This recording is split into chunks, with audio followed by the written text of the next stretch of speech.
Greetings, fellow investigators, and welcome to our video podcast, Into the Darkness, where my friends and I play the Call of Cthulhu role-playing game. I'm your host, Tom Rayleigh. The scenario is called The Fragments. It was written by Steffen, Schütte, and it was translated into English by Pascal Breitenfeld, who is also our GM. And this is episode 1. So without any further delays, let's begin our journey into the darkness. Pascal? Thank you, Tom. Once upon a time, that is how many or most of the well-known fairy tales starts. Mostly it's once upon a time in a land far, far away. But this time, the time is not that far back. The year is 1926, and it's Thursday, the 13th of May. And we are in Berlin, Germany. At the height of the roaring 20s, the grim years of hyperinflations have fortunately passed. And this day is the day of Christ's Ascension, so it's not an official holiday in Germany by now, but we'll turn that in a couple of years. But it's also traditionally Father's Day. So for most people, banks are closed, shops are closed, and there's no real reason to get up early unless you are planning on a tour with your buddies. So why would anyone get out of bed early? Unless maybe you are a lawyer with a pretty demanding customer who has called you this very morning and informed you that she will pick you up and take you on an errand. So, Steve, you are whom are you playing? My character is Walter von. I'm sorry. Wrong character. Sorry, Brian. Yeah, I'm playing Joseph Prince, a lawyer. Exactly. And you are, you just received that call of Mrs. Jolante Erling, the wife of professor of German language, Professor Eusebius Wolfgang Erling, a rather peculiar person who seems to have done some strange things over the last days. And she told you, she gave you a phone this morning, and it's like now 11 o'clock. And you look out of the window of your flat and see that her car is pulling up in front of your flat. The chauffeur steps out and walks up to the door, and you hear the bell ring. Okay, I will make sure I look nice, presentable, put on some cologne, and I will enter the door. Yeah, you do you go down or wait for the chauffeur? Sure. Yeah, the chauffeur, distinguished elderly fellow, standing in front of the door. Mrs. Erling is waiting for you in the car. Of course. So he holds open the door to the car, and inside sits the beginning 50-ish blonde, immaculately dressed woman. Dr. Prince. Miss Erling. So good to see you. You will not believe this. I cannot tell you how distressed I am. And the chauffeur gets into the front of the car and starts driving. I told you about this whole nonsense, the call from Dean Gelderman from Göttingen that my husband seems to have run naked through the streets on Sunday night. And he seems to have gotten a letter of credit for a rather large sum for a banking account. And now this arrived with the morning mail. And she hands you paper. What is this? This is like this kind of bill or something. Well, Miss Herling, he seems to have an interest in silk flowers. Perhaps it's some decoration, some project. Yeah, 390 marks for silk flowers? What is he doing with was his like 2 or 3,000 silk flowers? Well, Okay. perhaps we could find him and get some answers directly from him. Well, that's a problem. I can't reach him. He didn't turn up in Hanover where he should be by now, and I don't know where he is. He's definitely gone insane. Prince, this is what I've been waiting for. We will finally be able to prove that he's insane. And this whole nonsense. You have to find out what this is all about, and we're going to his assistant, this what do you call Luck? This you've seen him before. This smallish fellow. He does his paperwork and stuff. Maybe he knows something. Well, Ms. Hurley, let's not jump to conclusions at this point. Perhaps it's some sort of temporary illness of some sort. But yeah, sure, of course, I will do what I can to track him down. Put that one in the. Okay, Bill's in there. Yeah, and you drive through the streets of Berlin, and you pull up to another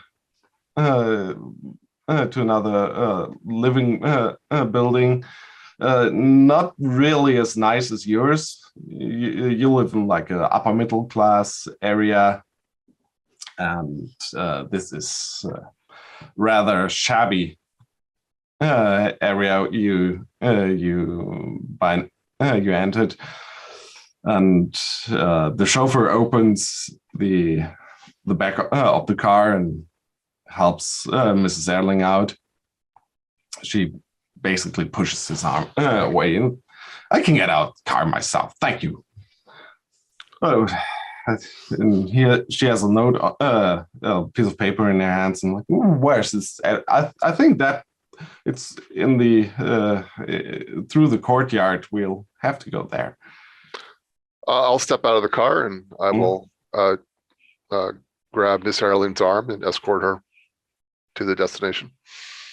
Yeah, it's like a pretty shabby courtyard between two buildings, and kids are playing in more or less filthy rags. Oh dear. Well, basically it's a normal scene from lower class Berlin life. And you walk up to a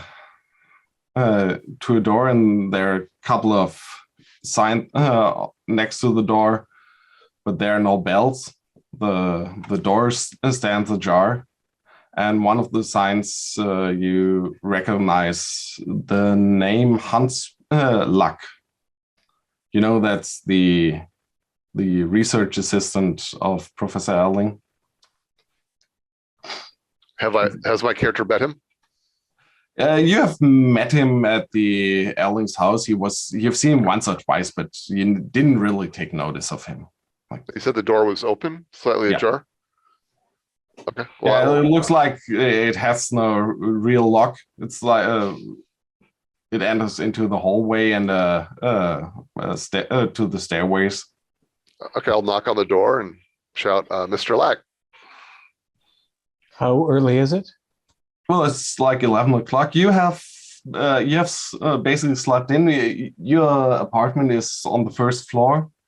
So the door you're standing before is just to the hallway of the building. You'll have to get up the staircase. Right. So you push open the door and you look into into a small hallway, and there's a wooden staircase leading up on the left side. To knock on my apartment, you'll have to go upstairs. Yeah. Okay, then we'll head upstairs. Yeah. Mrs. Erling is like, oh my God, how can one live like this?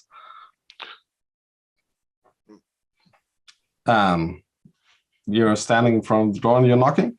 Yep. Yeah, you had I think, did you sleep in? You didn't have anything to do today. So yeah, certainly if it's at all a holiday. I'll probably be in the kitchen in an undershirt and pants having coffee at 11 o'clock and surprised to hear a knock on the door. Is there a peephole? No. All right. Who is it? This is Mr. Prince. I'm here with Mrs. Erling. Oh. It's a bit of an emergency.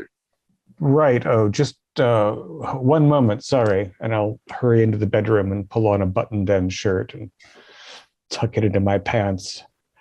Frau Erling, Prince, come in. Sorry, the place I wasn't expecting. Is something... Wait, Professor? You can say that. When did you last hear of my husband? It's a Thursday? I don't know. When did I? Basically, a week ago on Monday when he left for his right, he was going out his of town. lecture tour. He went on a lecture tour from leading from Berlin down to Munich, and then from Munich to, what did I say?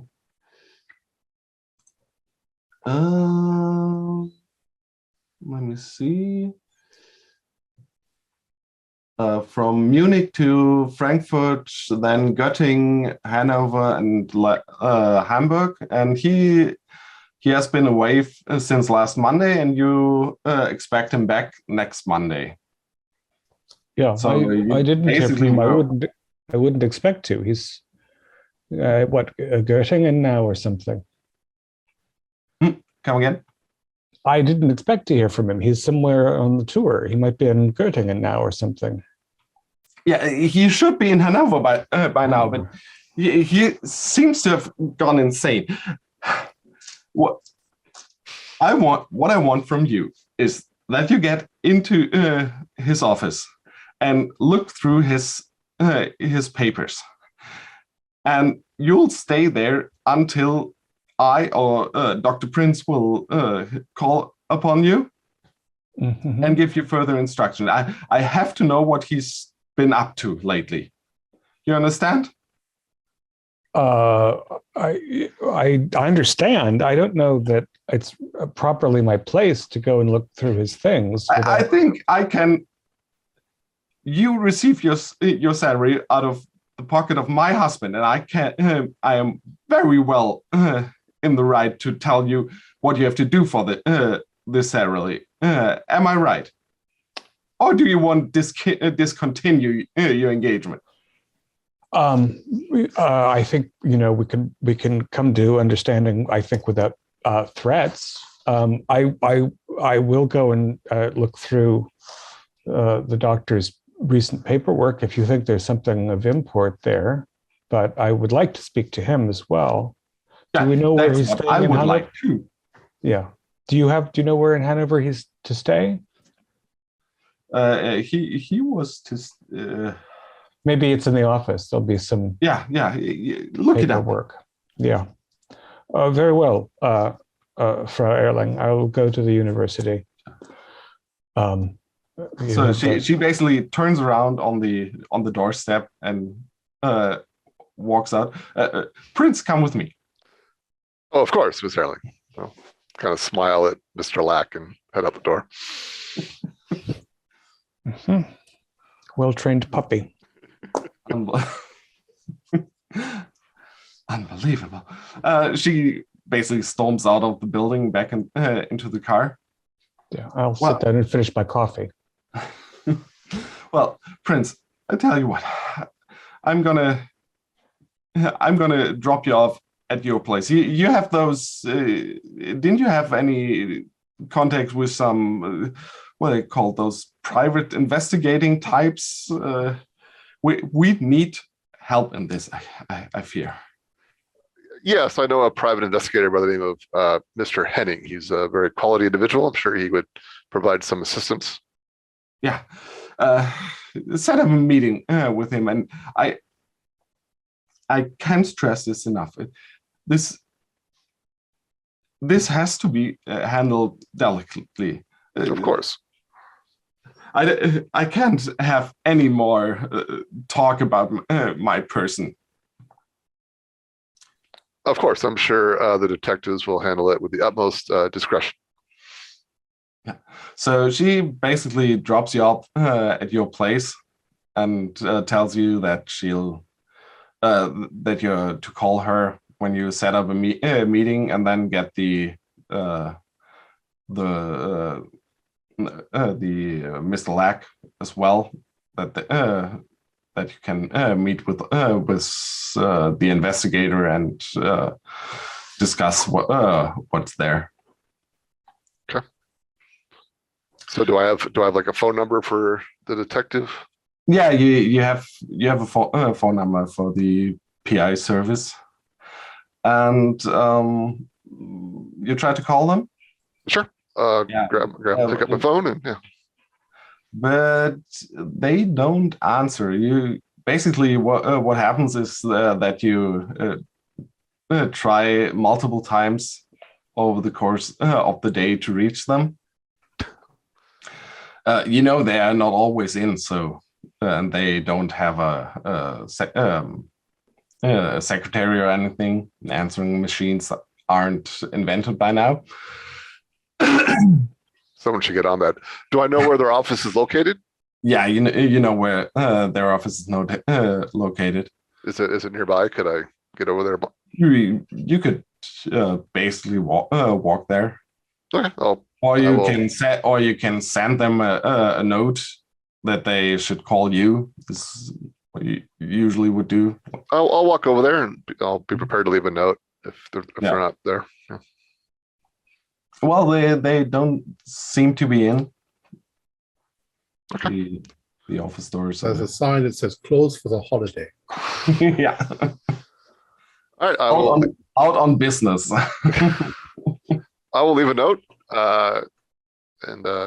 asking Detective Henning to contact me immediately about an important case, and I'll leave my name and number. Yeah. Anything else you want to do until they contact you? Can't really think of anything. No, I don't think so. Yeah, okay. Well, it's brought a woman who asked you to peek into her husband. It's not like the only reason why you're considering this whole thing is because she's your main client. Right, and she asked Mr. Lack to go to his office at the university. Is that right? Yeah, exactly. Okay. So, would you?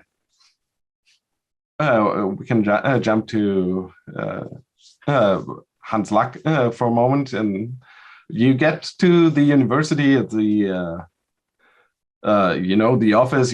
You have the keys to Erling's office, and you've always been in his confidence, and you did research on the origins of the Grimm's fairy tales, but over the last weeks, the professor got a bit strange. He was getting more and more closed up, and he started to exclude you from stuff. You think that he found some new documents he kept from you,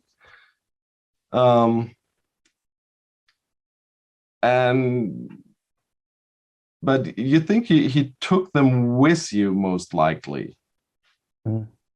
But if he's excited and working on something, he wouldn't necessarily leave it behind. But this is an opportunity I've been handed to poke around a little. Yeah. Yeah.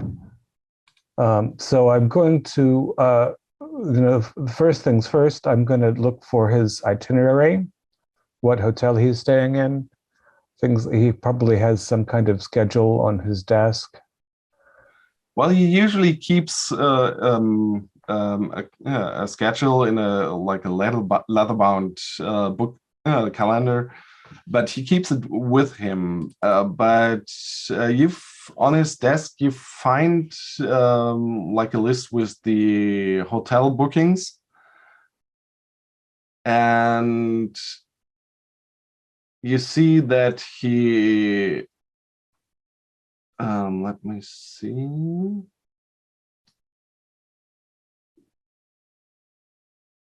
That he was booked on Tuesday the 11th in the Hotel Golden Lion in Hanover. Before that, on Sunday the 9th, he was booked with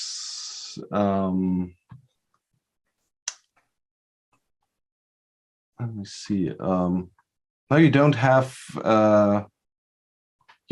a name for a hotel for Göttingen. It just says book lodging with the university.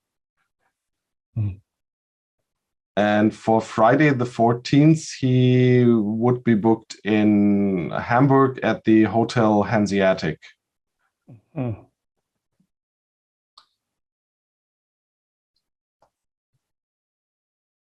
So I won't be able to reach him until tomorrow, in all likelihood,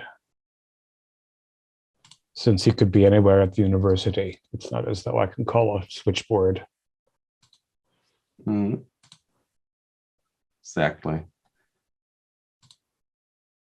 But that's good. I'll be able to speak to him tomorrow in all likelihood.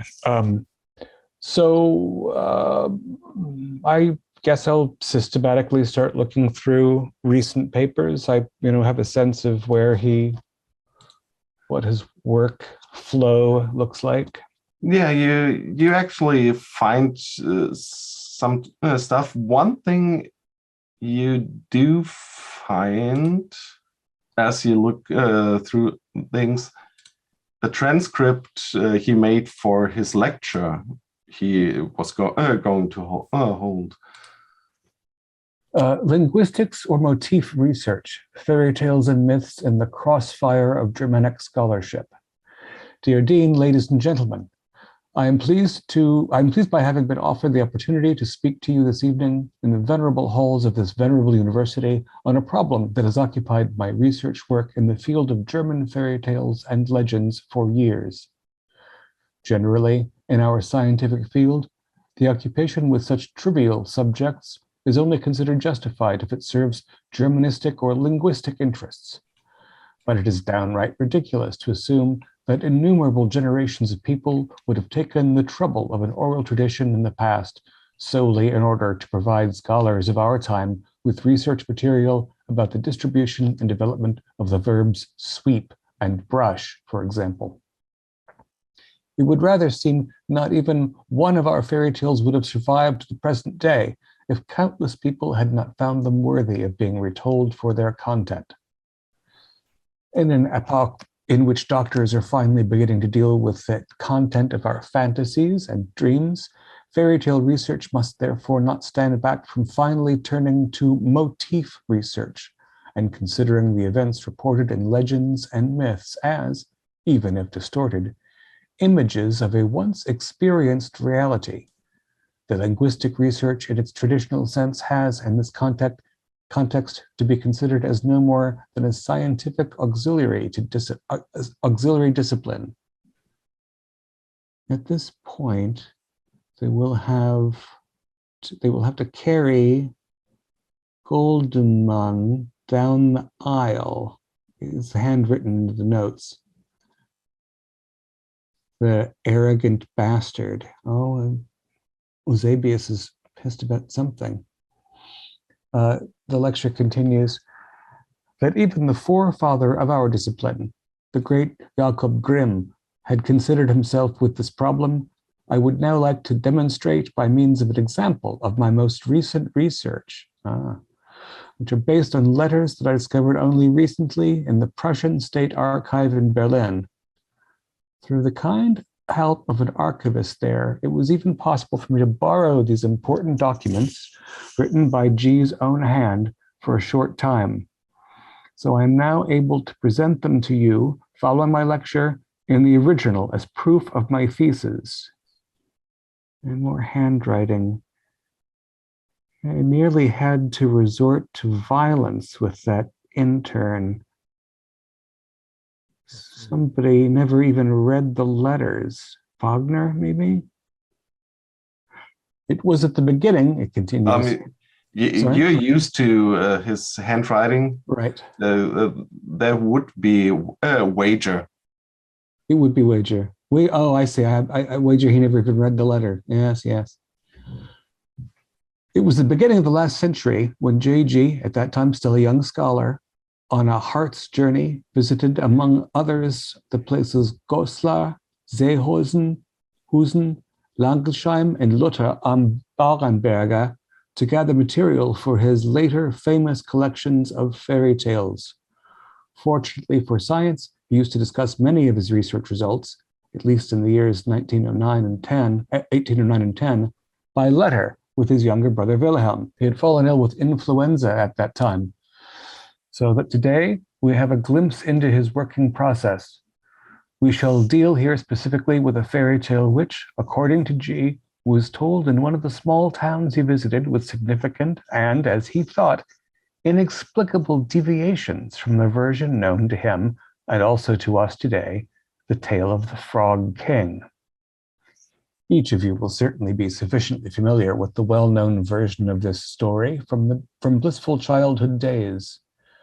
The Harzer variant differs now, however, from all other versions, essentially by the fact that it completely lacks the good ending, the stylistic element which is otherwise so typical for fairy tales. Furthermore, in the story recorded by J.G. at the edge of the Harz Mountains, a young girl comes into contact with a magical frog, whom she promises to marry in return for the fulfillment of a dream. But when here the union approaches, there is no transformation into a handsome prince, quite the opposite.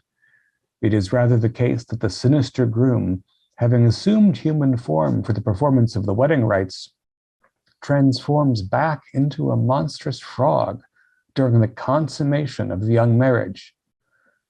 Decency forbids reproducing the exact wording of this tale, since the boundary of shame in this, as in many similar stories from archaic times, still ran thus that it might offend modern moral sensibilities.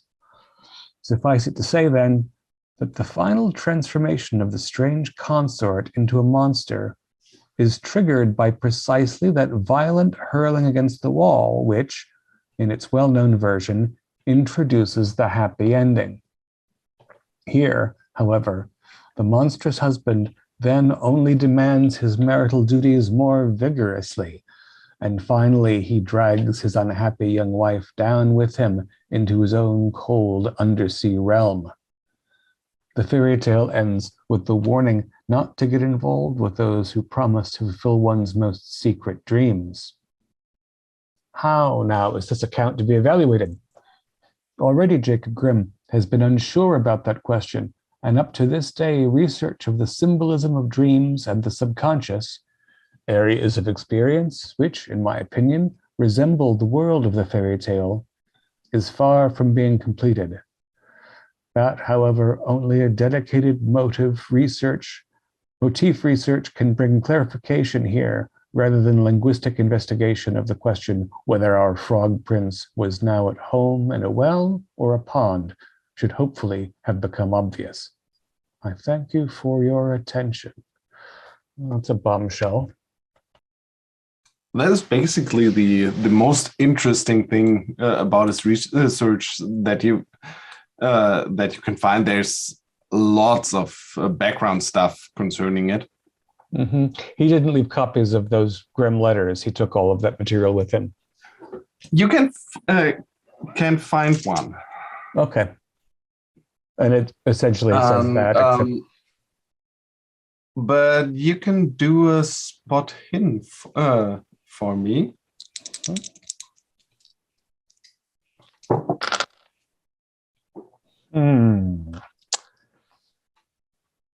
48. Oh, I have a lot of luck. I will spend 8 to make that successful. Okay.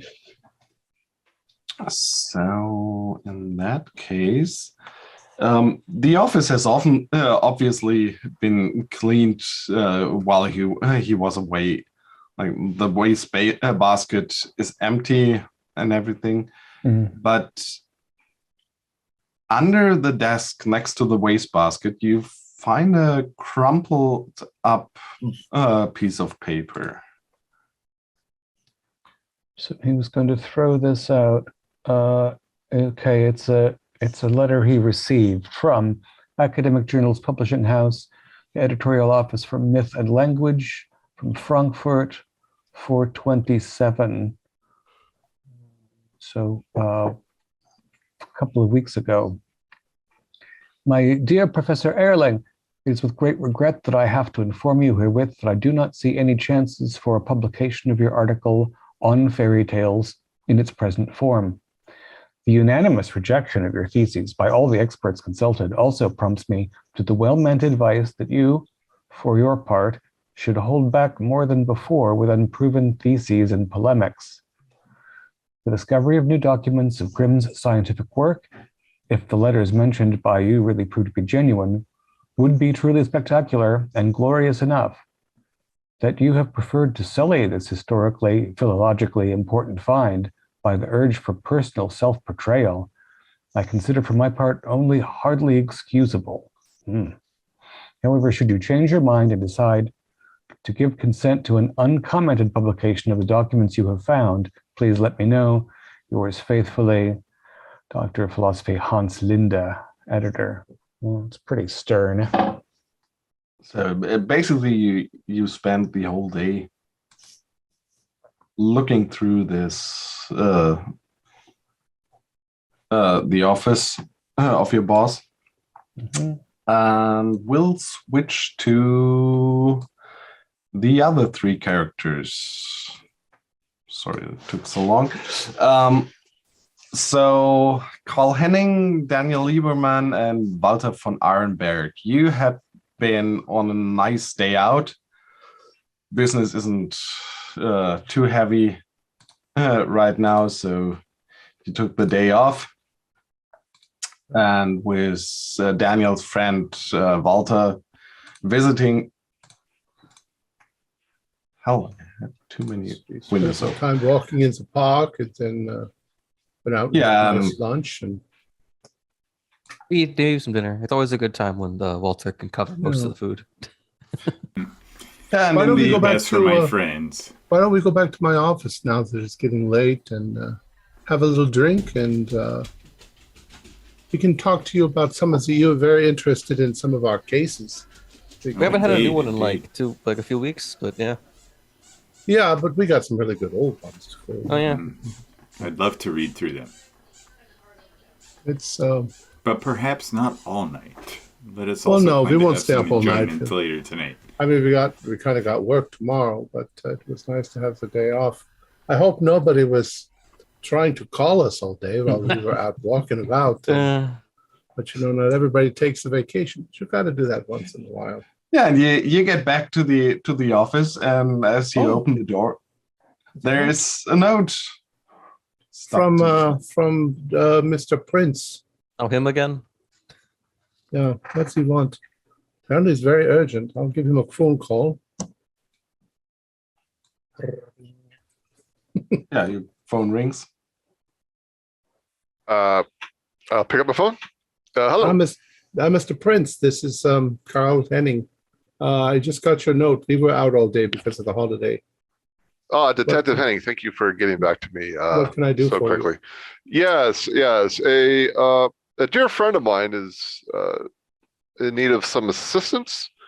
Seems her husband has gone missing. She's concerned about his mental health. She asked me to arrange a meeting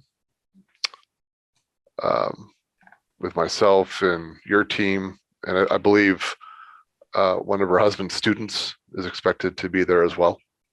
Oh, okay. But we got nothing going tomorrow. If you want to set something up for, let's say, 10 a.m. That sounds splendid.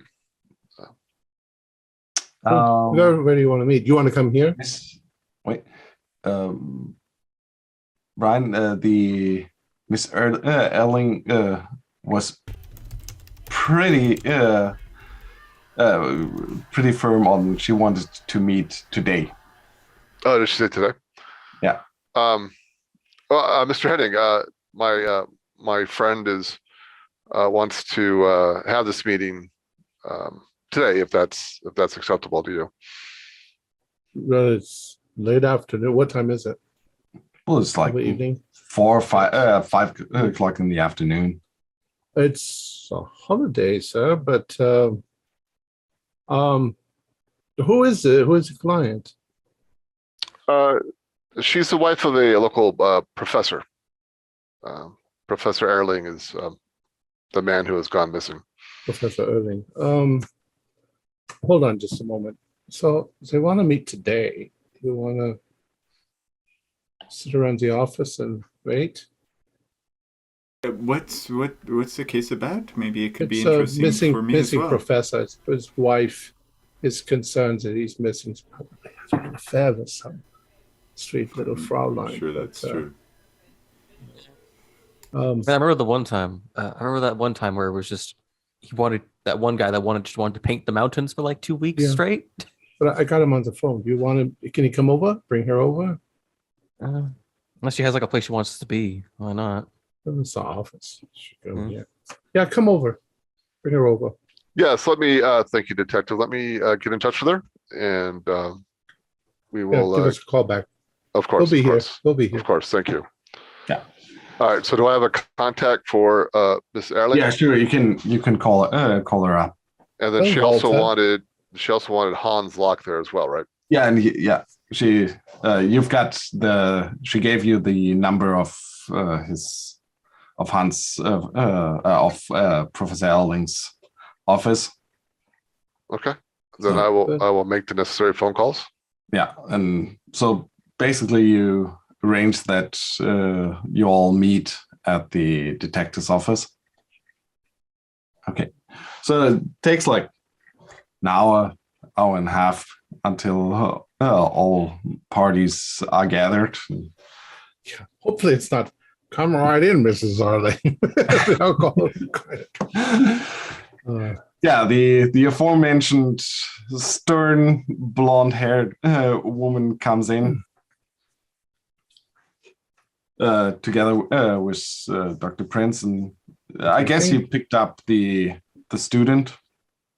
If she's being driven around, the least she could do is swing by the university and save me a tram ride. So she basically storms in ahead of the both of you. So and she looks around. Please have a seat. Can I get you anything? Water, coffee?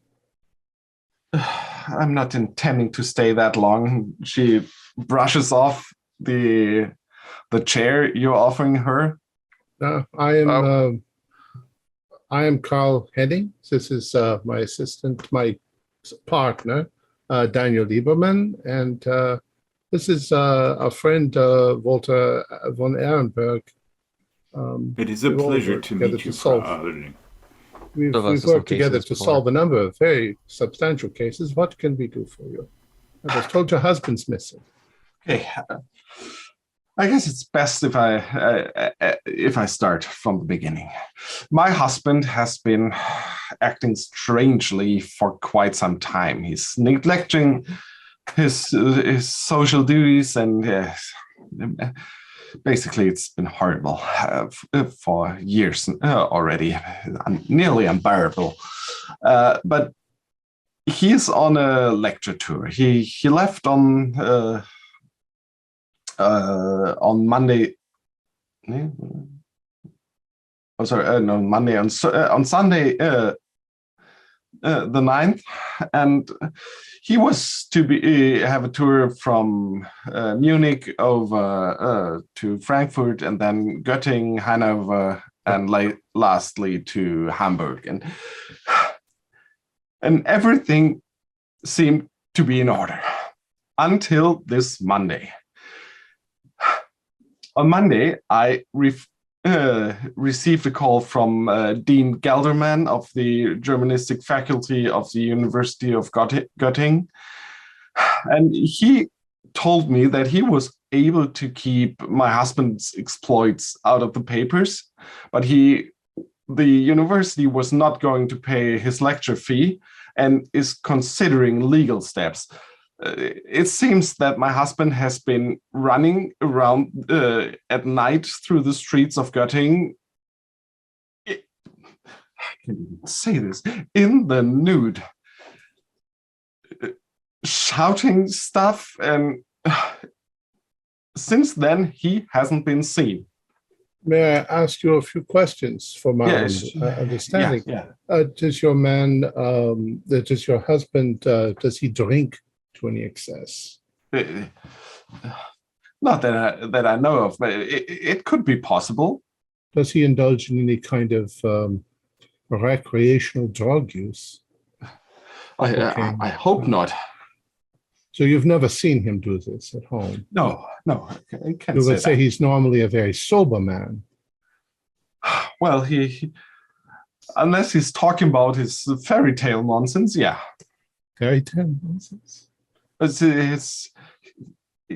mean, he's a grown man, a professor of German language, and he occupies his time with studying fairy tales.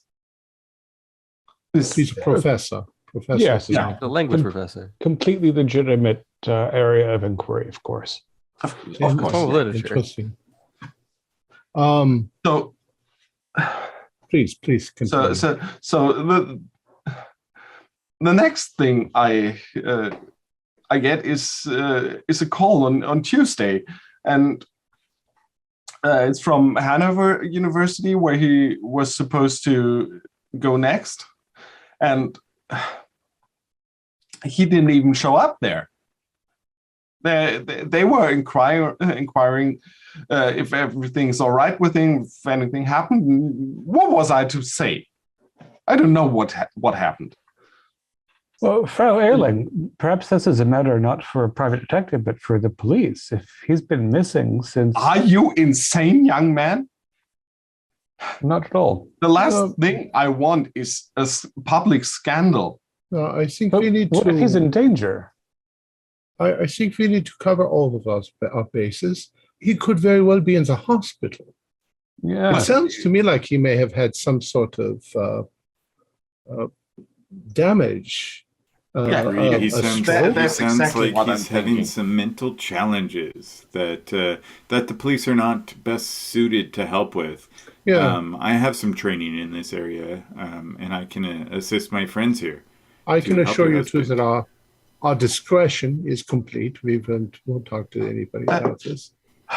I really like to hear that. I think you've given us enough information to go on. Is there anything else you'd like to add? Yes, there is something. Then the very next thing is that obviously I was pretty concerned, and I checked with a banking house, and I had to learn that he had drawn up a letter of credit for 20,000 marks. What bank And- was that? Hmm? What bank? The bankhouse Koch. Pascal, like I guess in like 1926 terms, how much is like That's 20,000 for marks? Germany, and that's a lot. Yeah. It's like to convert it into dollars, it would be like $5,000. 500,000. Yeah, it's a Yeah, lot. that's a large sum for just 5,000. flowers. 5,000. So, and to have it in today's words is like what times 15 or something. Yeah, can I did they show me the receipt thing for the flowers? Like the invoice. Necessarily show the detective that receipt that you showed Yeah, me. Perhaps he'll find that. Yeah, she has like a folder with her, and here's my husband doesn't keep much of his papers at home, but this is what I found in It's very strange. in his study, and there's also a bill I received this morning, and she shows you the flowers. The paper flower bill. Yeah. We will look into 1,500 this. flowers. What? We'll look immediately into this tomorrow. I suspect, madam, that he may have suffered some sort of an aneurysm or something in his brain, and he is not acting rationally. In that case, all will be forgiven. I'm sure nobody's going to blame him for this, but we need to find him, locate him, probably in a hospital or on the street. We will find him, and we will keep you informed, and we will do our best to figure this whole thing out. Frau Erling, was he driving, or was he taking the train, or He was taking the train. he was taking the train? And he had no companion with him? No. Frau Erling, a couple more questions just to help me understand your husband a little better. Do you have any children? Yes, we have a daughter. Well, my husband has a daughter from his. He had a daughter with his first wife. I see. Has Gudrun noticed anything? 17. Has Gudrun noticed anything about his behavior? Well, my husband, he was getting more and more erratic, and I know that a couple of weeks ago he took all of the fairy tale books we had at the house, and he locked them away in his study. Most unusual. Was his daughter visiting at that time, by any chance? Well, she's living with us. Oh, she's only living with 17. you. Uh-huh. Well, what do you think where she lives? Well, I wasn't sure, since you said she was the daughter of a previous marriage. I thought maybe she was living with her mother. Is his ex-wife still alive? No, she died. Mm-hmm. Okay. Thank you. Did the Never mind. Continue. Sorry, Frau Erling, the bill for the silk flowers, were they delivered somewhere? Did they go to the house? Did they go? No, I just got this bill in the morning mail. Wouldn't it be like actual crates of? I guess we can find possible crates of flowers 3,500 silk flowers don't just disappear. No. Is there some local event, carnival, fair on the calendar? I mean, Well, But why would he order them for here if he's out on tour? Have they Didn't we been say any delivered? location? Yeah, where were they supposed to be delivered to? Invoice doesn't actually say does your location. husband smoke a cigar, perhaps, or cigarettes? Does your husband smoke? well, of course he smokes. What does he prefer, cigarettes or cigars, or He's a pipe smoker. pipe smoker? Of course, makes sense. Gesicht, what do you think? Is there anything I can help you with? Otherwise, if there are any more questions, just let me know through by Dr. Prince. He'll assist you. You can Do you have find- an electric telephone at your residence?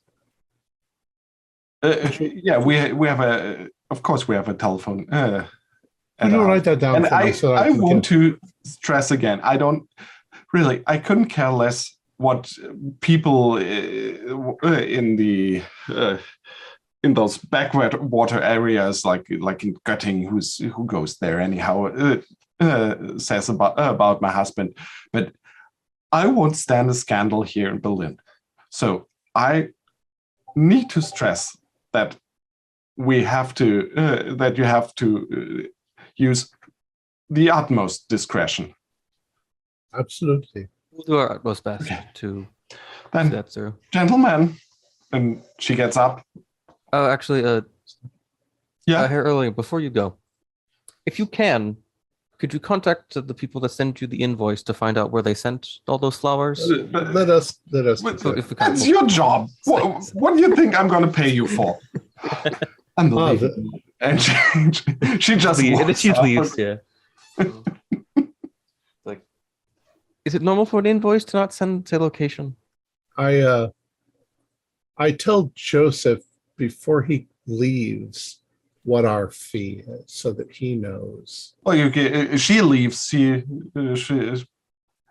I'll tell her just lawyer. walks out. The rest of you can stay if you like. No, I'm. Well, I thought Joseph was probably going to. I'm sure she's good for whatever your fee is, detective. Yeah.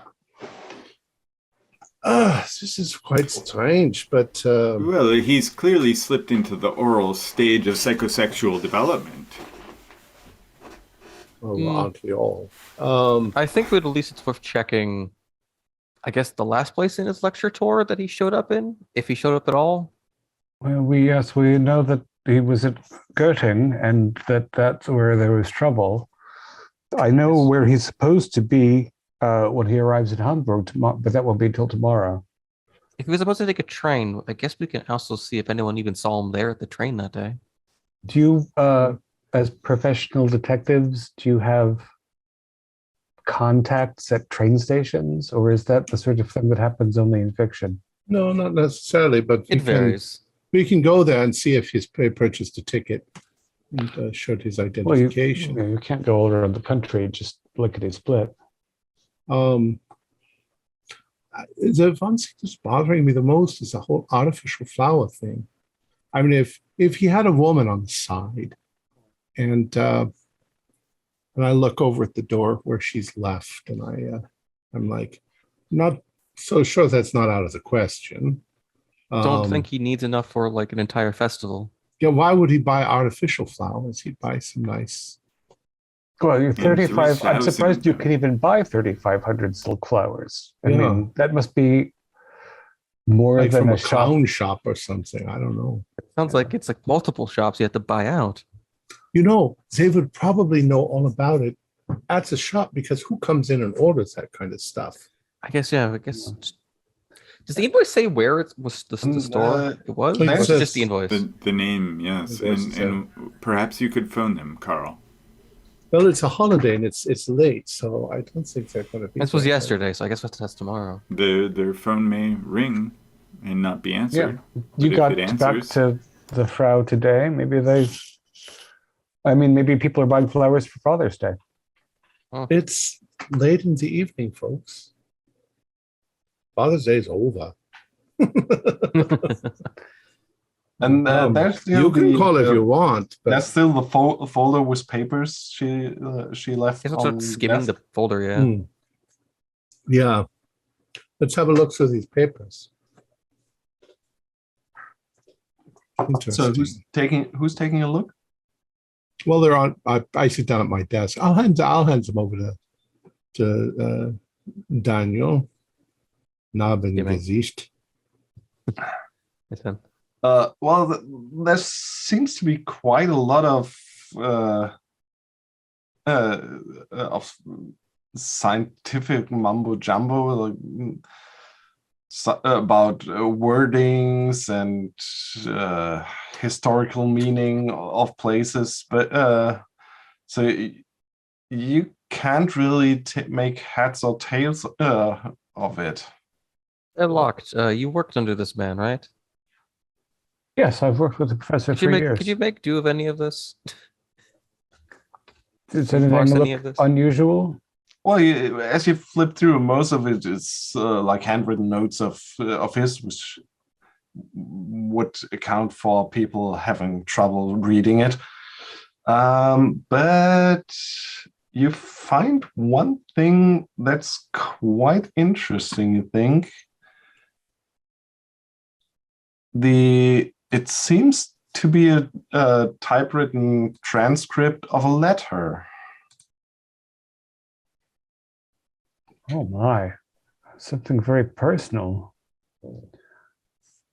Oh, good heavens, it's from the Grimms. I can't believe, okay, 18th of May, 1810. Oh, Wilhelm, my Wilhelm, how close joy and sorrow lie together in this land abandoned by God and reason. Was not my last letter still brimming with enthusiasm about the legends and fairy tales that we were able to collect in Goslar, in Lagosheim, Seerhosen, and Luther on Barenberger, and especially about the interesting variations of the oral recountings in one of those places? But now, after I stopped there again on the way back together with my companion to do more research, only disgust and black despair remain in my heart. One of us will never return. Oh, my dear Wilhelm, I still do not know how to break it to you, but Friedrich, our Fritze, is dead. And his death was not a natural one. How could it be in a lad of 19? His death was violent, and at the same time it was so bizarre that I, the Lord be my witness, will probably never find out in my lifetime why my good young assistant had to die, and who is to blame for it. But perhaps the blame also lies with me. Oh, I still remember exactly that very moment when a pale, red-haired student knocked on my door one morning and asked whether the learned Master Grimm needed an assistant for his travels and research. It turned out that this early orphaned boy had been referred to me by his aunt. She probably thought, the good soul, that someone should take care of the somewhat lost-looking boy. Now our work was to become the guiding star of his young life, and Fritz was an inquisitive student. But where, I ask you, did this finally lead him? Upon our return to the place in question, we had again taken up quarters in the old mill, on the one hand because the small town lacked a decent inn, and on the other hand because the spinsterish, unmarried sister of our landlord was a veritable encyclopedia of local tales and legends, which she was only too happy to share. On the evening of our arrival, though, there were no fairy tales, and so Fritz and I agreed to do a little stroll through the fields before dinner, past the mill pond and the other tiny meadows that are so numerous out here on the other side of town, and that probably once gave the place its name. Soon, however, Fritz stayed behind on a bench to rest in the warm evening sun, and probably also take a nap. I, on the other hand, had planned to walk around the next nearby lake. Oh, would I only have stayed at his side? I was just on the opposite side of the lake when I heard him scream. Although I rushed towards him immediately, it seemed to take me forever to reach Fritz. Reeds and undergrowth obscured my view. All the time, however, I heard these cries, together with the noise of battle. The voice of the lad was filled with anguish. "Why did you come back?" he kept shouting. "Why did you come back?" Only once I could understand what his murderer answered him.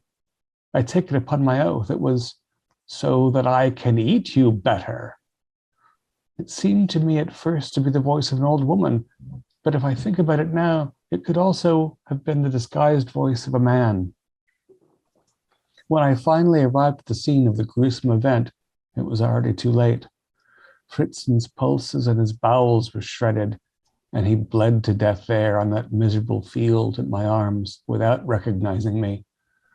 But alas, there was no trace of his murderer. Such big teeth, he was still whimpering. This bloody bundle of a man that had been my comrade, such big teeth. And there had been this disgusting fishy smell hanging heavily in the air. The forearms of the young man had been literally mauled by bite wounds, and on his upper body, throat, and face, there were traces of terrible claws. Obviously, he had defended himself with equally desperate means, with teeth and fingernails against his attacker, but all in vain. The local gendarmerie chalks up this murder to an accident, and the only constable here, a sleepy, nondescript man, speaks incessantly of a rabid dog that must have attacked my companion while he was still half asleep. The latter also explains the confused speeches I thought to have heard. What a fool. A blind man could see that Fritzen's wounds could not possibly have been caused by an ordinary animal. But instead of investigating their efforts and the clarification of such misdeeds, our good police rather takes to political spying. In general, the whole cursed city seems to be more interested in the preparation of the next folk festival than in the capture of a fugitive murderer. Since there is a possibility to bury Friedrich in accordance with the rites of his faith, I have decided to have him buried here in the Jewish cemetery tomorrow, at the age of only 19 years. I implore you to get well again, Wilhelm. Get well soon. In deep mourning, your loving brother, Jakob Grimm. Well, that was a morbid endeavor. Yes. I noticed an odd thing about it, though. Besides everything. I mean, the attacker was speaking like Red Riding Hood. Yeah, it's bigger than each of it. And also, it was like a man dressed as a woman, an old woman. Or not seen, but yes, a voice that was hard to tell. I mean, is this part of a story this writing? Or? No, it sounds like it was an account that. I can tell you the professor recently found some other correspondence between the Grimms that was languishing in a library unnoticed. Is that what his tour was about? Is that what his tour? He is lecturing on that, yeah, and variations of the story of the Frog Prince that he's found in another one. But he took most of that material with him. He also, if he is in emotional distress, it might have something to do with some professional setbacks. He tried to publish thoughts on these matters and was rebuffed kind of unpleasantly. He has been under strain of late. You show them the other note, the rejectal note. Yeah. If they, I mean, I've described it. If they express interest, I have a little folder with those papers in them. Sure. It sounds like a man who was given to some rather imaginative research. It was a very original scholar. Yeah. But if he was rejected so much, possibly by his own choices, it may have driven him a little cuckoo, It sounds like he's had a breakdown. I think it's probably as simple as that. It's no great mystery. We just need to find him. Is the location mentioned in the letter near to where the professor would have been? Huh. Do you think he was trying to do private research and he went a little missing? And also, the letter was written the 10th of May and said that there's an upcoming folk festival. Is there something we would know about that? That letter? Over 100 years letter ago. Was 1800s. I know, but the month is very near to the month and day, or very near to today. Might be a traditional festival.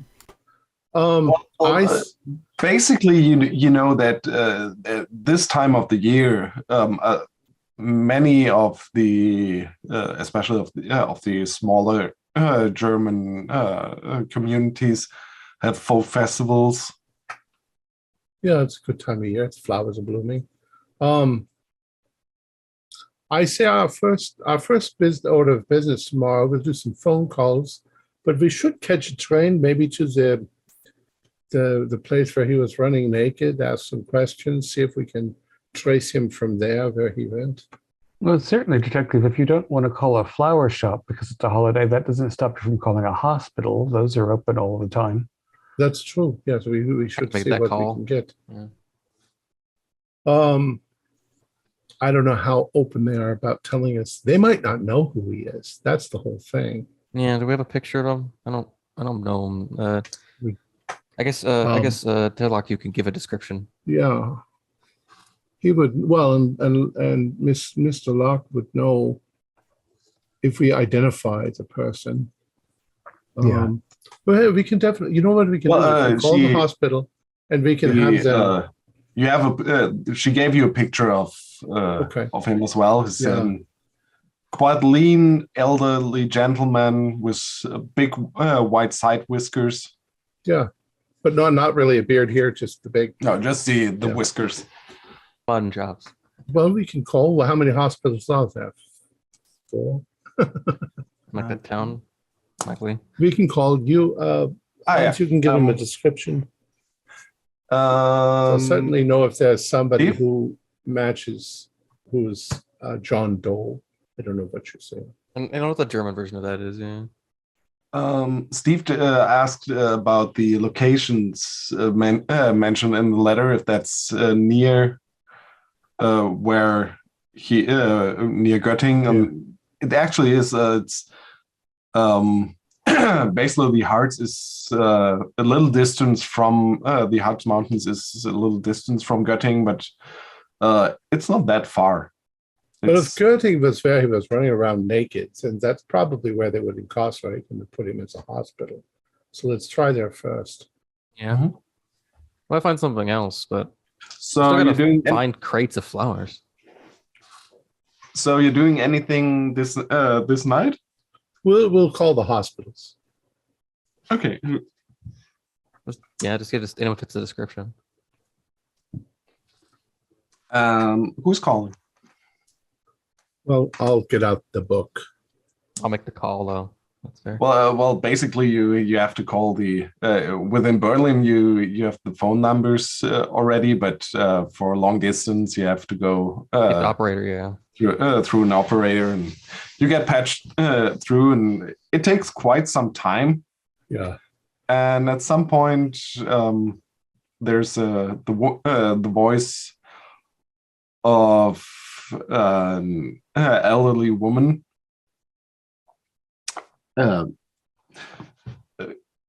Göttingen University Hospital. How can I help you? Yes. Hello. I've been concerned about someone, and I'm looking for someone fitting this description. Recently. How do you think I would? Is he a patient in our hospital? We possibly believe so, but we are not currently sure. He would have been brought in 2 days ago, and you might not have no idea who he is. He's gone missing. Well, It would be an older man with sideburns, large sideburns. The blurring hair. I can possibly know who's brought in here. We're a big hospital, and do you know what department he would have been? Probably committed? the psychiatric department. Oh, well, I can try to have an inquiry and have somebody get back to you in the morning. What was your name again? This is the office of Carl Henning.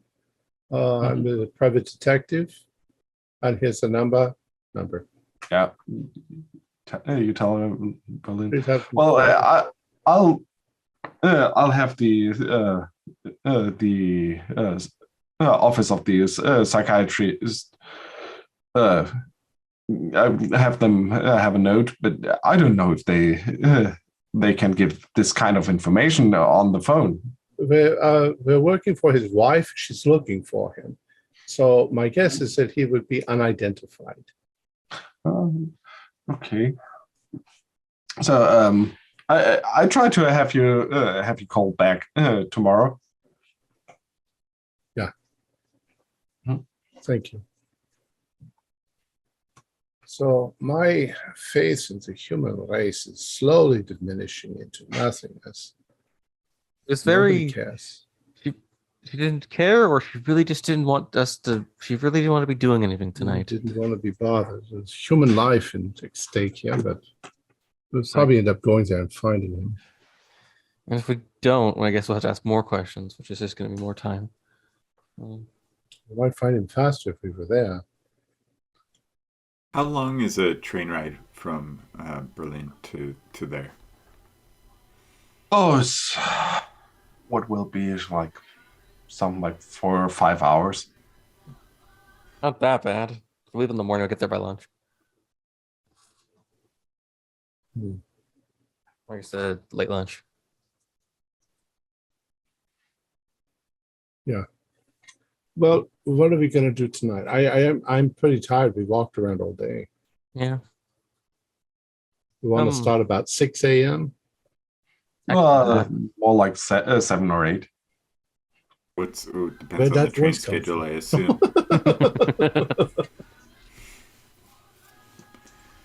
Yeah. Okay. 7 or 8. 8 o'clock.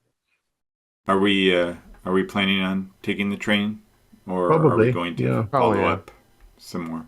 If we go to the train, we can also ask when we're there if they ever saw them. So I guess my question is are you all in on this? Mr. Locke, you come to help identify Professor. You know him better than anyone here. Yeah, I mean, if he is in distress, I might be able to comfort him and convince him. I'm going to, he's supposed to check in to another hotel tomorrow. So in the morning, I'll call there first because we don't actually have any, I didn't have an address for him in Göttingen. So he could, still be at the university, just not giving his lecture because he got in trouble. Definitely. And he could be traveling on the train in the morning. Before I'm going to engage in a lengthy journey, I want to make sure that there's actually something wrong. Yeah, cover every base. Dr. Prince, you're going to come with us so that if we get into any legal problems. Of course, and Miss Herling is a very dear client of mine. So we want to make sure that we get to the bottom of this. And we're all fed not to speak to anybody outside this group about the details. No press, especially yellow press. He hates the yellow press. We'd eat this up if they learned that a man was running around naked in a town.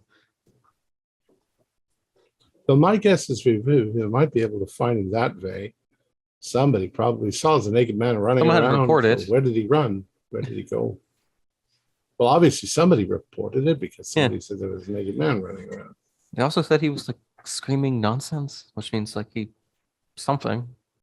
Bet if he was talking about the fairy tales, see if I really think he's. I find this a fascinating case. I want to speak to this man about his regression into clearly his childhood. Quite interesting, yeah. Hopefully it's interesting. Most likely he's just going to be like, oh, there he is. Let's take him home. You are some sort of analyst, von Ehrenberg? I'm sorry, I haven't introduced myself. No, I dabble. I'm very interested in the workings of the human mind, and I've been learning quite a bit recently, and attempting to apply some of the practice with my friends here. Walter used to be Daniel's commanding officer in the war. Ever since then, we've just kept in touch. He's helped sometimes with like consoling more difficult people. Professor Erling's writings, papers on the folk story might be of interest to you as well. They describe Definitely fundamental. Mm-hmm. Yeah, I haven't His heard any description, fairies. his lecture talking about the motifs and studying that the keys to human nature, I find fascinating. I not only am I fascinated by this potential descent and regression into childhood, but also to speak to the professor about his ideas. So as like I skim through the paper on the written out lecture, it's interesting that I'm noticing a weird trend about fairy tales, a very localized version of fairy tales that involve very violent actions upon people. I'm wondering if that's a trend. Oh, the original collection of Grimm stories. The Grimms themselves kept making them gentler and more Christian as they published them, because Mhm. they were fairly shocking, a lot of them to begin with. Yeah, what did True. they do to them? Children killed and bones, buried children growing into trees. Queens with red hot metal slippers put on their feet. Yeah, quite violent stories. Think about the violence of medieval life. Yeah. Perhaps, but I don't know if it would give us an insight. Perhaps I haven't read a fairy tale since I was a very small child. There was definitely something about it. Felt very much like, you say, grandmother's house with what big teeth you have. Maybe there's something more. Maybe we should reread some of those stories and see if it means maybe it's not like, something. considering It that was a might- letter from one of the Grimm brothers, maybe it's an origin for his version of it, but I don't think that connects. Well, no, but I'm thinking that the professor has been studying them, and he may, be looking for the three bears and Goldilocks, and there might be, we might end up finding him in a yellow house because he's. As you are discussing, there's a knock on the door. Who's coming this late at night? Go to the door. They're like almost 7 now. Yeah, who is this? Did you lock the door, or? No, it's my office door is not usually locked. So the door is slowly open, and a petite, blonde young woman, or like Gudrun. exactly. You, two of you, immediately see that's Gudrun Erling, the daughter of the professor. It's like blonde curls over that fall to her shoulders. She's wearing a nice dress, and she steps inside the office. Oh, I'm so sorry. Dr. Prince, Hans, I didn't know you were here. Yes, did you know that Yolanda was here?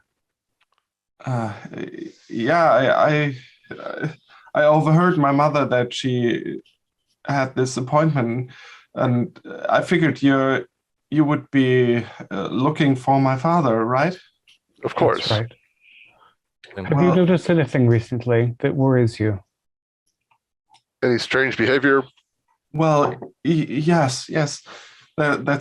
And she seems very scared and shaken. And Lieberman, can you get her a glass of water, please? I can do that. Thank you. Here you go. Please, Fräulein, take a seat. Well, yes. Well, my mother doesn't know. My stepmother doesn't know that I'm here, and I don't think she would approve. But I'm really not. She looks at Dr. Prince. I really don't know if she's all that interested in really helping my father. She seemed quite interested when we spoke to her earlier today. Well, you see, my father, he was kind of erratic lately, and he even took away all my fairy tale books. He gave those to me as presents of since I was a small child, and he just locked them all away and said something like they were never meant for children. And That's a terrible thing to say to a young lady such as yourself. and when I said farewell to him at the train station, he said something that he has taken every precaution, and I felt something under his coat. Something hard and heavy. I don't know. Oh, It could have been a gun. I didn't even know my father owned a pistol or anything, but what else could have been? Excuse me, Miss. Do you think that your father may have suffered some kind of a mental breakdown because of his work? I don't know. He seemed to be in a lot of stress lately, but he was always also very eager, and he was very enthusiastic that he found something. He was talking about a breakthrough he was about to discover. But he didn't discuss that with you. No, but he didn't. But which is unusual because he often told me things from his work, as far as I could understand it. Well, we've told your stepmother that we are going to do everything we can to find your father and return him to you safe and sound. Yes.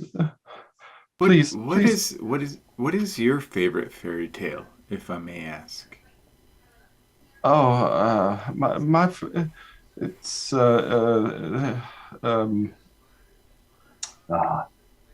Snow White. Snow White, yes, of course.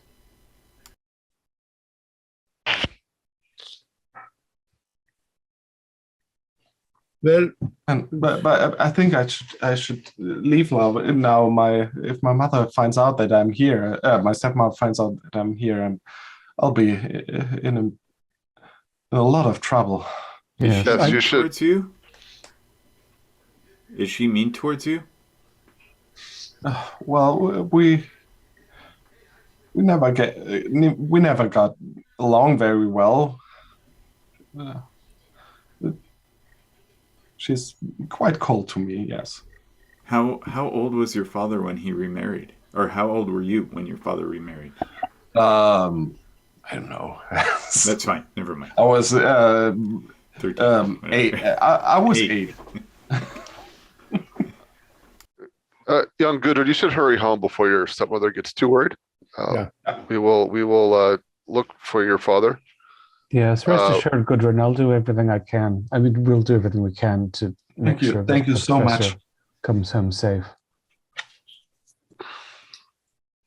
and so she leaves. Very, Yeah, very, she leaves. She has This is a getting- taxi waiting outside.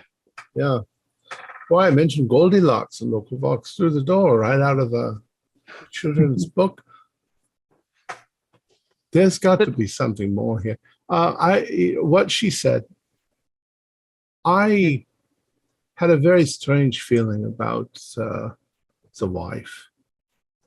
She seemed a little too ups. What are we?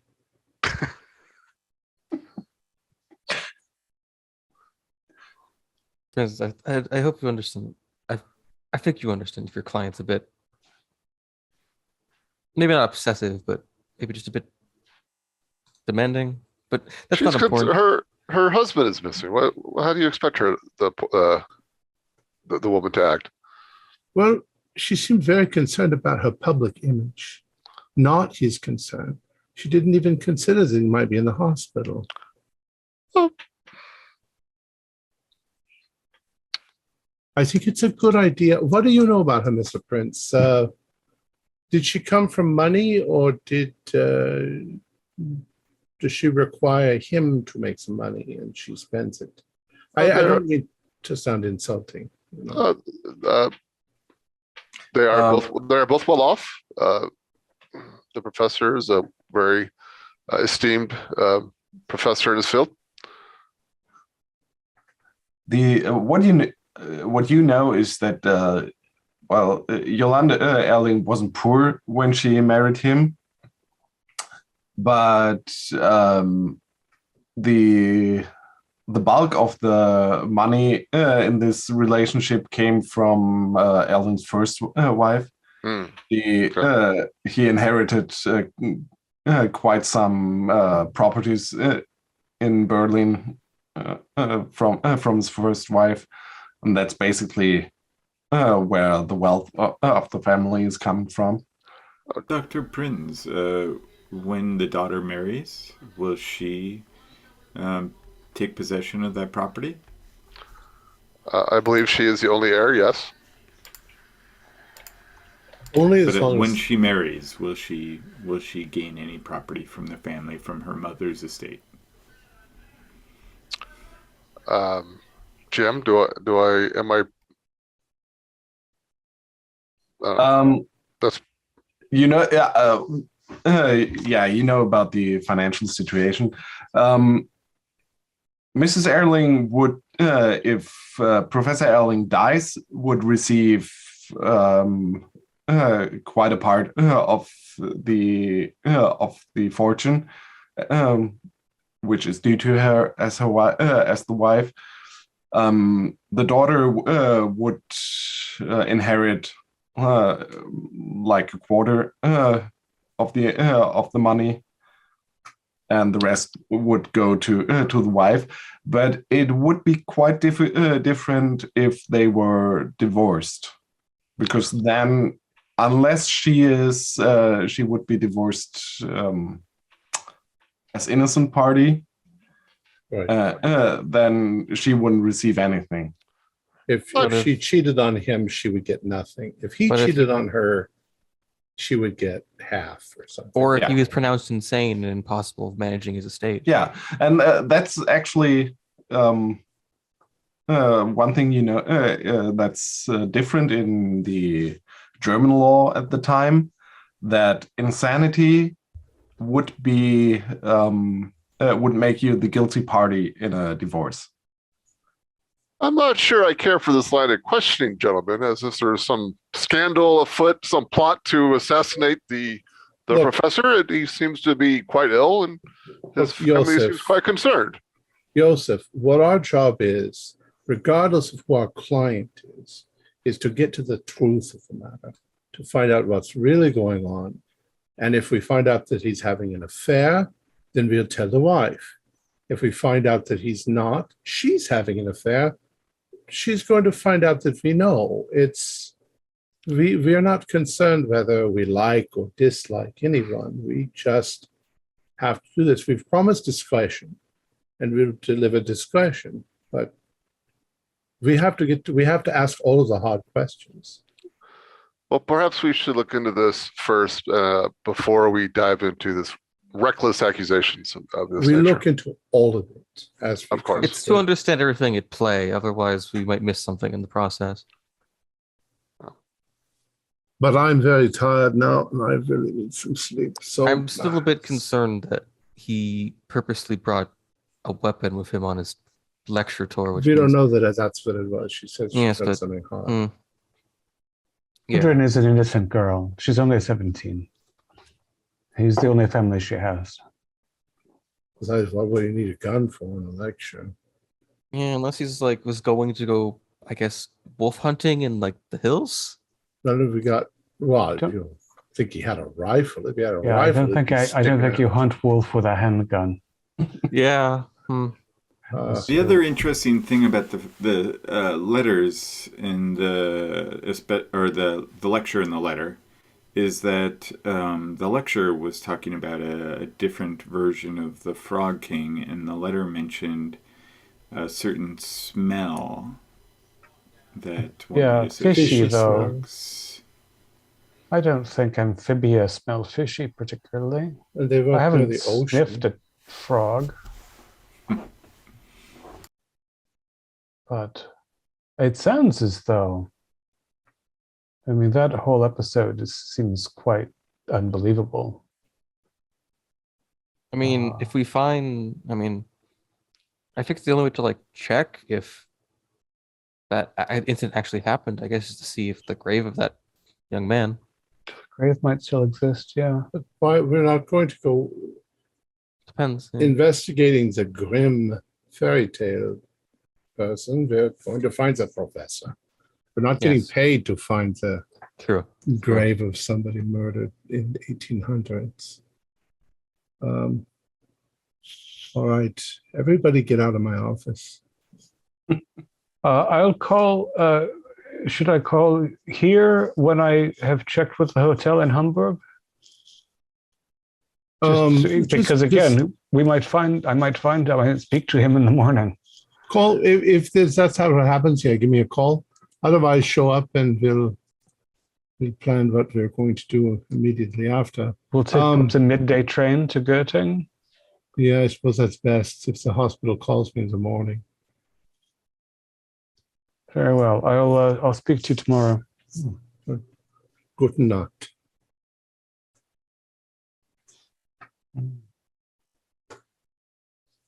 Guten Abend. And I lock my door. Yeah, I head back to my hotel. Does maybe Lieberman, if you're interested, you could take the file with you home. Give it another look through if you want to in the morning. Sure. I have a weird feeling about this, but it probably could be nothing. Herr Lack, may I have that folder of the professor's work to review? I suppose so.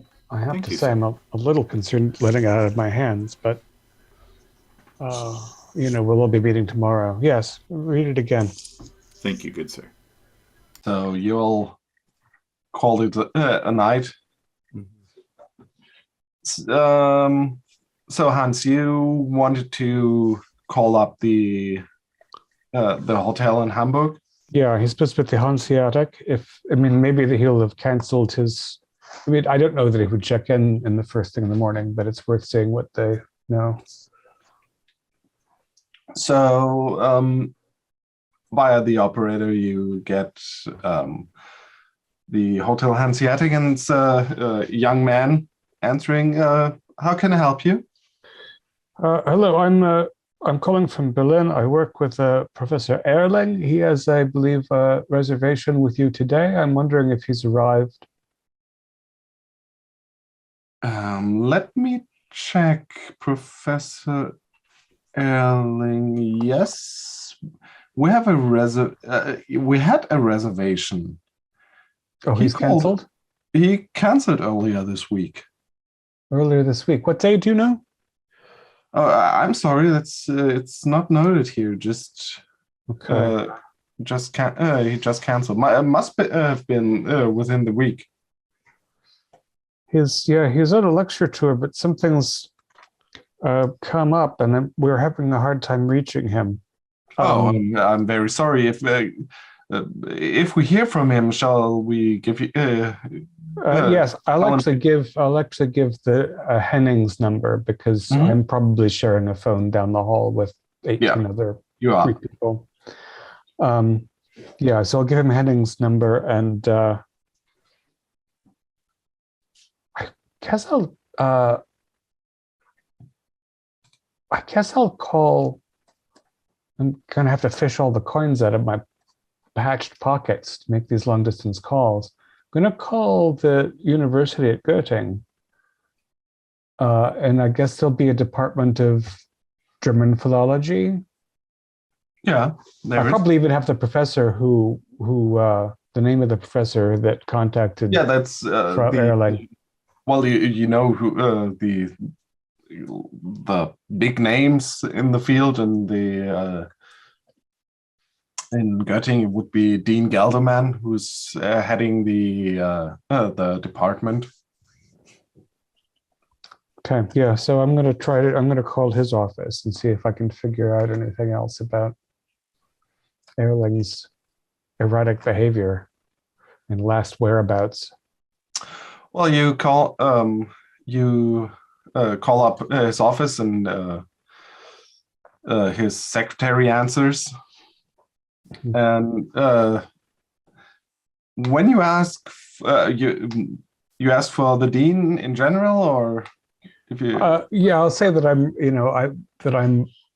Hans Peter Locke, that I work with Professor Erling, and I understand there's been some interruption in his schedule, and the dean might be able to tell me more. When you say the name of Professor Erling, you hear a intake of breath. The dean isn't in today. It being the university is there's not much business today, and to be quite frank with you, I wouldn't mention Professor Erling's name around Gelderman anytime soon. That's bad, huh? You have no idea. He's been in a rage all week. Gelderman has about Erling? Yeah, he's fuming. Yeah.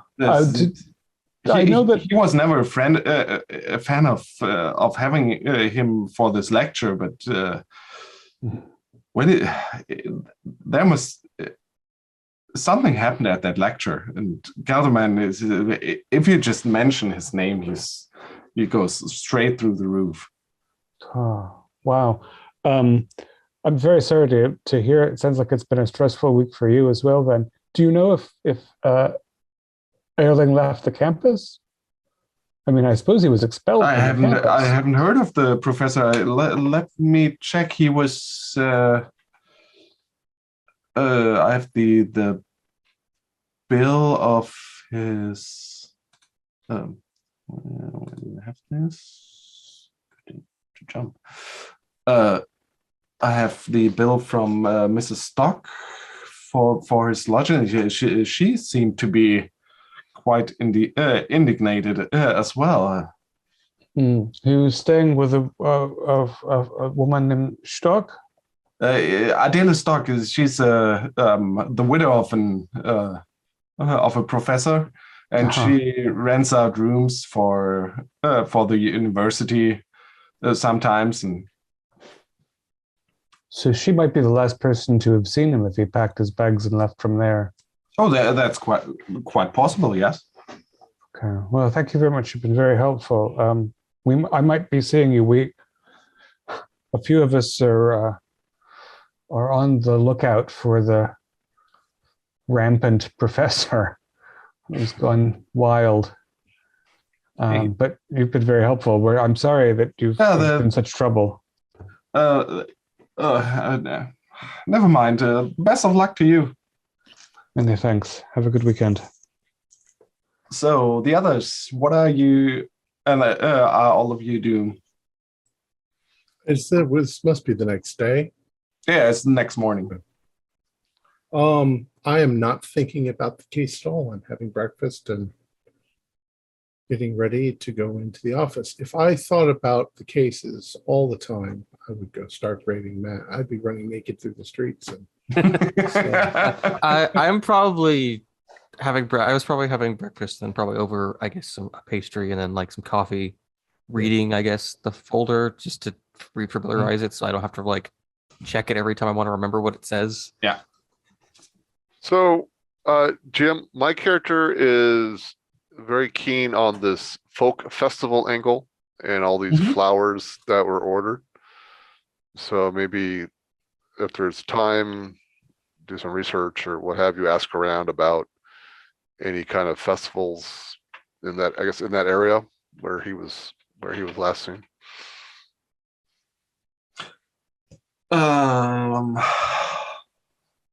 Well, generally, as I said, it's quite possible that there are many festivals right now, but it's usually not that easy to get information on that from long distance. Like that's basically a thing that happens in a town, but it's not announced like to through half of Germany.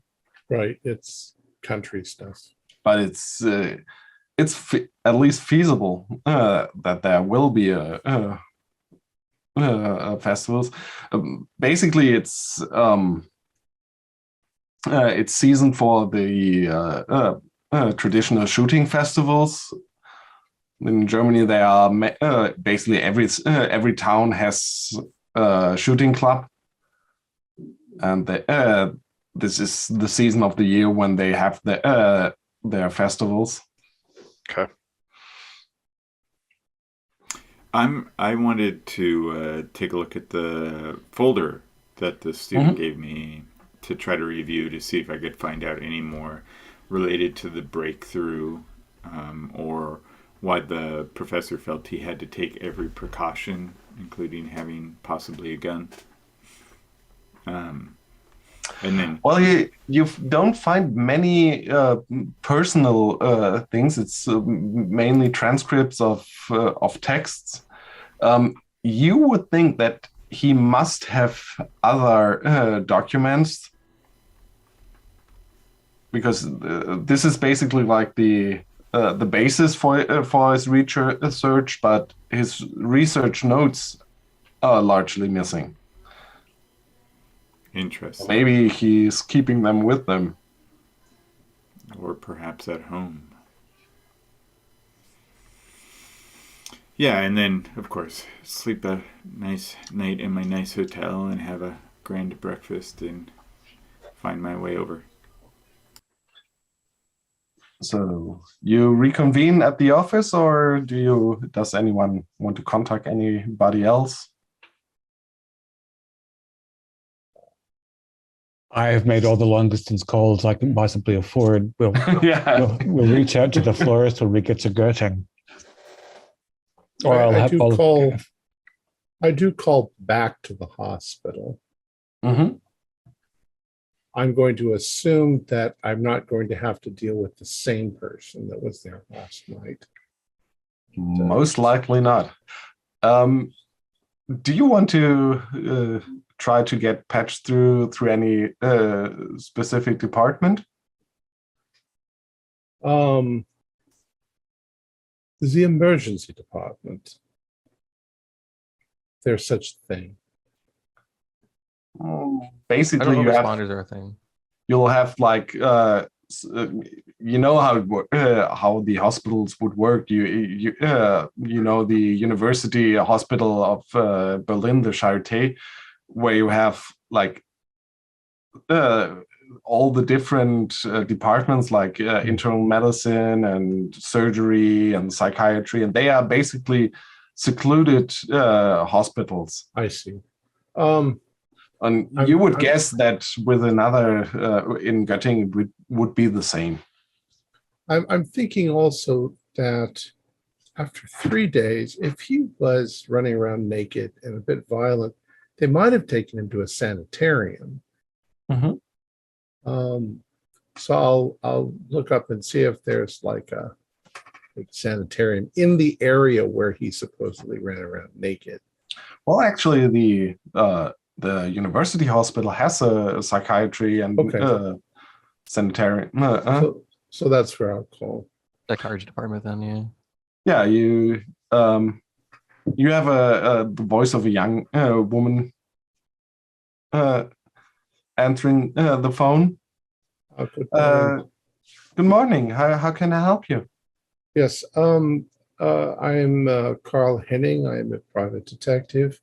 I am calling because I believe 3 days ago now, a gentleman, an older gentleman, was seen in the area running around naked, and I assumed that he would have been brought to you once he was incarcerated. I'm working for a client whose husband is missing, and we want to make sure that he might be there. We want to know if you have an unidentified naked man. Would have Let been me 3 days ago. See, the last 3 days, you say? Well, obviously, I can't. I don't have this. And you don't have. You have a name? The wife has asked us to use some discretion. He's an elderly man. He has sideburns from, he has a mutton chops, as they call them. I don't have a description of patient, but you said he would have been. He would have been a John Doe. It would have been somebody with no name. No, we don't have any patients over the last week. We don't know the identity of. I can see that in the register. Okay, that's probably all we need to know. Because, well, okay, you don't have any description of patient came in. No, I only have the name, the gender, and the age. Okay. Did you have any older gentlemen come in? Any older gentlemen? Let's see. Do a luck roll.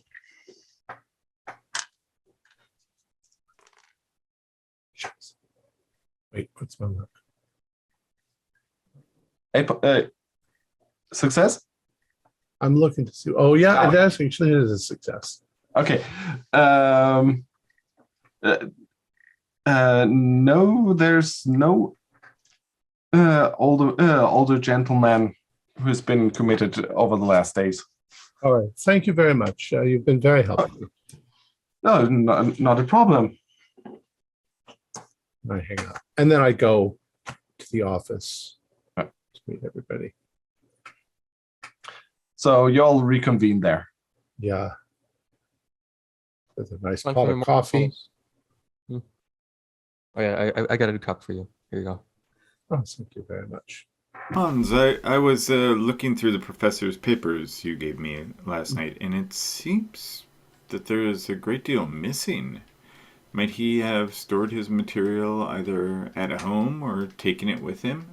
I think he took a lot of the original documents with him to prove to the academics that are dismissing him that his ideas are correct. Is there any chance he left some work at home? Well, I think the folder we have is what the wife Everything from at brought. home. Okay. In the office, I just have the the things that you're aware of. I have called the university. I have the name of the woman that the university was renting a room from. I know that he canceled the Hamburg lecture and his hotel there. So I think that Mr. Hennings, then he canceled them? he didn't know precisely, but earlier in the week. If he had canceled it before this incident, then he knew he wasn't going to finish his tour. Yeah. Well, apparently the lecture in Göttingen went very, very poorly and left the dean shaking with rage, I think is something like the secretary said. That seems like a very difficult task to do. Something. I don't know. I've known some deans. I'm interested, Mr. Henning, in your idea that he's tracing some part of Jacob Grimm's journey around the Harz Mountains. If you'd like to call the seller of the 3,500 silk roses is in Göttingen, and he paid in full there out of the large sum he apparently took out as a bank draft. They might be able to say whether he carried them off, or I don't know if you can carry 3,500. I mean, silk roses somewhere. Delivered. Yeah. Where? Let's give it a call, and so we'll call them. It's going to take another 3.5 hours to get the phone to the operator to connect us. What'd you get out of the medical call? Hmm? Henning, you called back with the hospital, right? We called the hospital. We called the psychiatric department of the university. Check if he had been admitted. They said no elderly gentleman had been admitted in the last 4 days. Okay, so And have we spoken to the local police? Well, they wouldn't have kept him. They would have immediately taken him to the hospital if he was running around naked. So that's unless not he bad. never tell got us that if they unless he never had. got incarcerated, and he just Well, kind of But if they believed that he was in any way mentally cuckoo, they would take him. Now I'm also worried that maybe, what kind of landscape is there? Is it woods? Could have wandered off into the woods. That's possible. Oh, Because if nobody incarcerated him and he was running around naked, then he must have escaped somewhere out into the woods. He could get lost.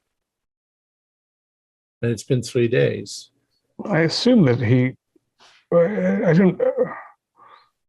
If they know who was running around naked, then he was stopped.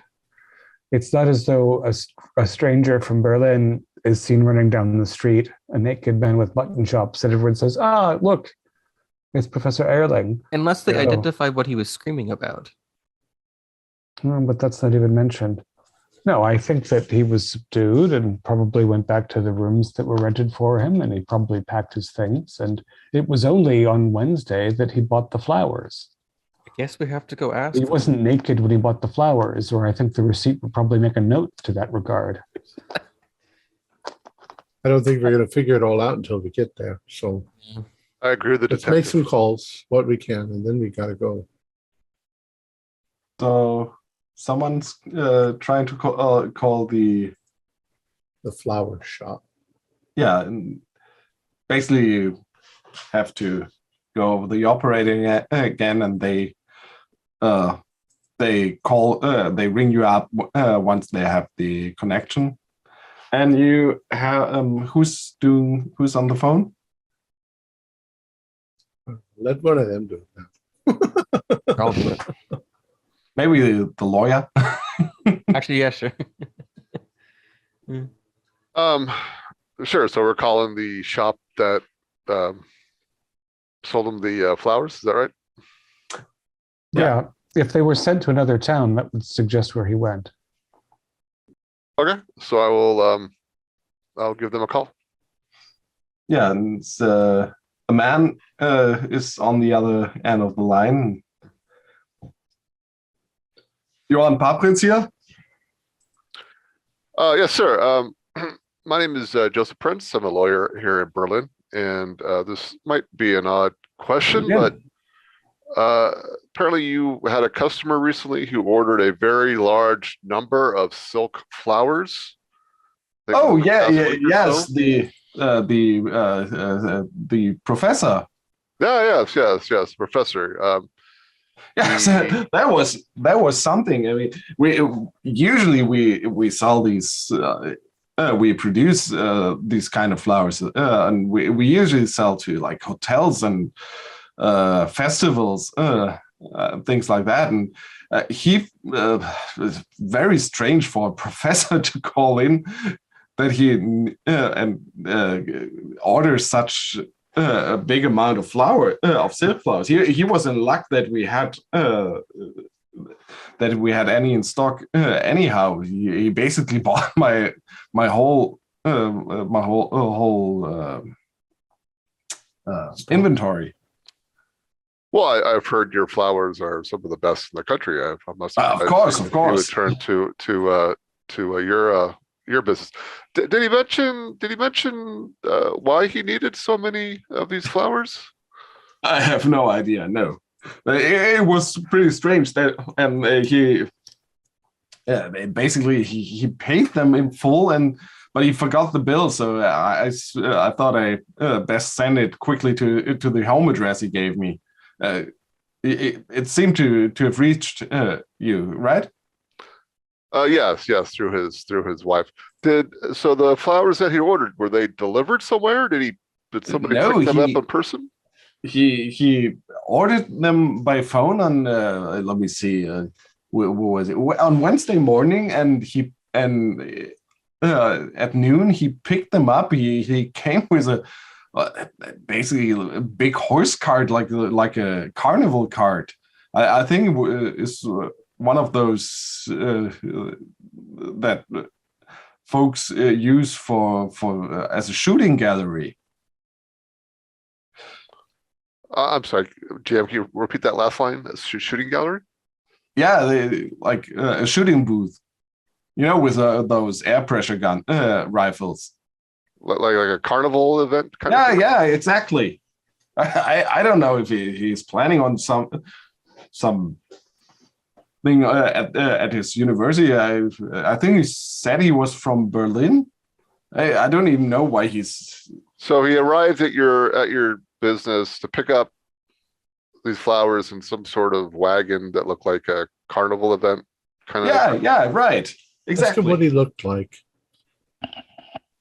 Ask him to describe the professor. Can you describe what the professor looked like? Just so Well, we're sure we're talking about the same elderly individual. gentleman, lean, big sideburns, white hair.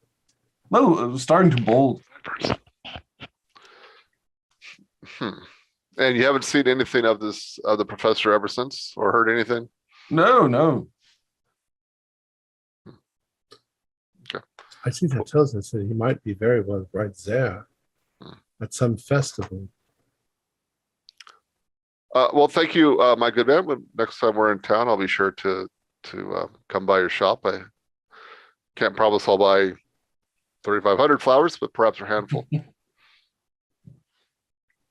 Well, I hope I could help you. Good day. Yes, thank you. So he was on his lecture. He wasn't doing very good.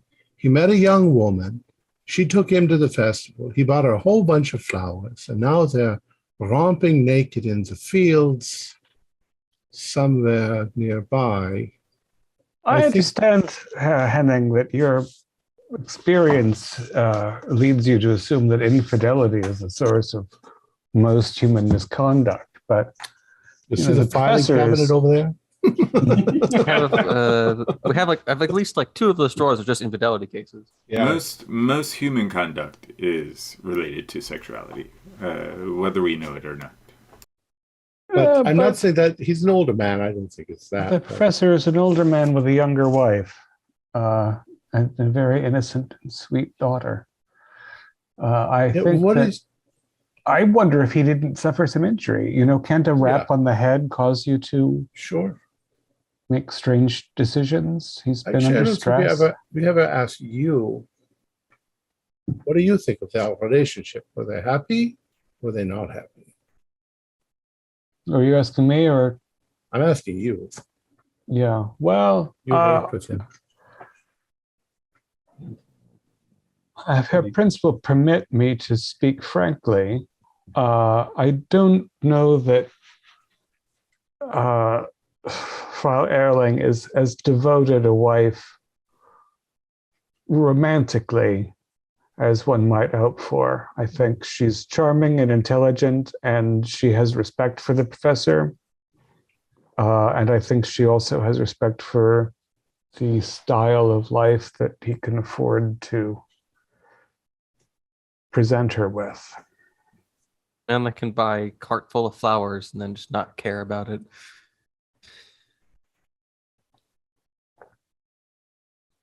Also, I think that it's always a dangerous thing when there is potential competition between a second wife and a first child.